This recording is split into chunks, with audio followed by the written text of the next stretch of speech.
What is up, Rafaelitos? Welcome back to my channel. Today I want to bring you up to date on what is happening with the Venezuela territorial dispute situation. It's been a while now since I gave you an update on this situation, but it is in a holding pattern. So thankfully there has been no war in December, and right now the situation is in a holding pattern. But let me remind you of what transpired. First of all, I explained in a previous video, go back to a video I made in December explaining why Maduro was planning to invade Essequibo. As I said in that video, the ruling political party had made plans to preempt the next general election by winning votes from Venezuelan migrants. So their plan was to give citizenship to Venezuelan migrants and to rebrand the police vehicles with the words Policia to make them seem more friendly and welcoming to Spanish-speaking Venezuelans. So the whole plan was a political strategy to win the next election. But it blew up in their faces because Nicolas Maduro saw this as an attempt to steal Venezuelan citizens. And so he made a counter move, which involved running a referendum in Venezuela in which he asked Venezuelan citizens to vote on whether Essequibo was a part of Venezuela.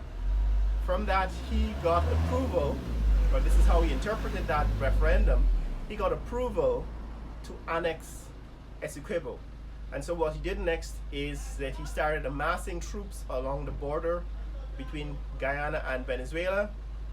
However, part of that border is shared with Brazil, and the Brazilians also amassed troops at that border and prevented Venezuelan troops from using their territory to access Essequibo. So that was one of the first skirmishes. There was some exchange of gunfire and so on. In addition to that, Maduro offered citizenship to Guyanese living in Essequibo. In other words, he offered Venezuelan citizenship to residents of Essequibo. So this resulted in the Guyana Defense Force responding by amassing troops at the border with Venezuela. And then there was a tragedy, right? There was a helicopter crash that killed 5 Guyanese soldiers. They were mostly senior officers of the Guyana Defense Force. Subsequently, the government decided to honor these soldiers who died in that helicopter crash by renaming the stretch of highway from Eccles to Diamond. That new highway has now been renamed the Heroes Highway.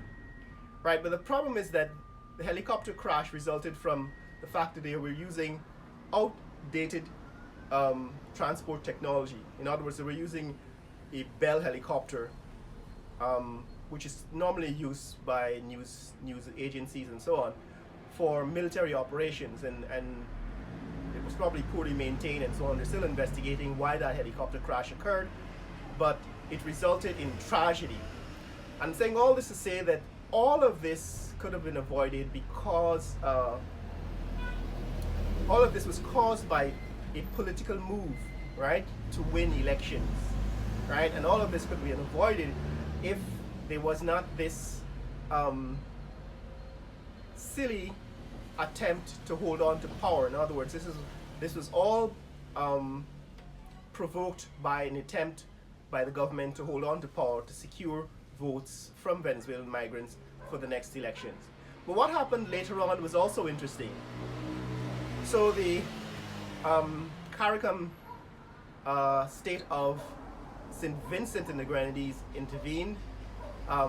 Dr. Gonzalez, the president of St. Vincent and the Grenadines, or prime minister, I don't know, correct me if I'm wrong, arranged to have a meeting between the president of Guyana and the president of Venezuela. Yeah, so that meeting occurred in St. Vincent and the Grenadines. The problem is that Nicolas Maduro showed up with an aircraft that had livery depicting the map of Venezuela, which included Essequibo. So it was an insult from the start. The meeting did not go well, and I don't think anyone was happy with the outcome. However, shortly and immediately after that meeting, the U.S. military showed up, right? So sometime in December, at the end of December, the U.S. military arrived in Guyana. The U.S. Army arrived in Guyana, and that put a stop to most of the aggression that Venezuela was engaged in. However, that was not the end of it. Later on, earlier this year, that is earlier in January, it was the British Navy showed up. They actually sent a warship into the waters off of the coast of Guyana, and that signaled to Venezuela that the British were taking an interest in this affair. And so Maduro responded by mustering about 6,000 soldiers to run military drills and to show a force, to present a show of force, and got into an exchange of words with the British. However, shout out to the British, because this whole situation was caused by the unfinished business between the Spanish and the British. In other words, the dispute between Guyana and Venezuela is a result of the British colonization of Guyana and the Spanish colonization of Venezuela way back in the 18th century, in the 1700s, and that is the dispute that is still being played out now. However, there is actually some good that came out of all of this. Unfortunately, we did lose 5 soldiers, but what we did learn is that the military, that is the Guyana Defense Force, needs to be properly equipped. And so in the 2024 budget, the government has made substantial allocations for better equipment and training for the Guyana military. Hopefully they will acquire new air transport facilities for the military. We're talking about Black Hawk helicopters, Chinook helicopters for transport, and Apache helicopters. Hopefully that is what we get to replace these Bell helicopters, and that we get proper defensive equipment, perhaps anti-aircraft weapons to deal with the Venezuelan Air Force. So that is the situation, guys. That is what has happened. We are still in a holding pattern, like I said in one of the previous videos, in preparation for the invasion of Venezuela. You need to make certain preparations. The first preparation you need to do is to get out of the war zone if you can. But if you are still there and you haven't been able to move, what you should be doing is, one, you should be amassing cash. In other words, you should be saving up cash in the event that you need to move quickly, and you're in a situation where you need to make purchases, you need to buy, transportation, pay for transportation and so on, you need to pay for food. So you should be saving up cash if you're still in the Essequibo zone. You should be saving or putting aside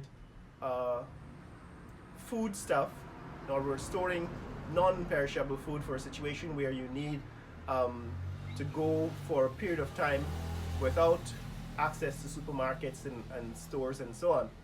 You also need a kit that is an emergency medical supply kit in case you get wounded, and you need to designate an area, a safe area in your region, in your village, where you can go and where you can take shelter in the event that there is a invasion. So the situation is still tense between Guyana and Venezuela, but it is on hold.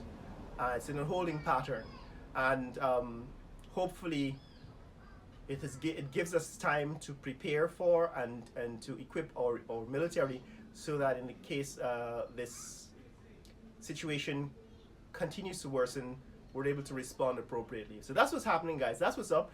If you want to see more content like this, click like and subscribe. But that is the update on the situation between Guyana and Venezuela. Share in the comments below what you think, whether you think this situation is solvable and how we think we should deal with it, prepare for it in the future.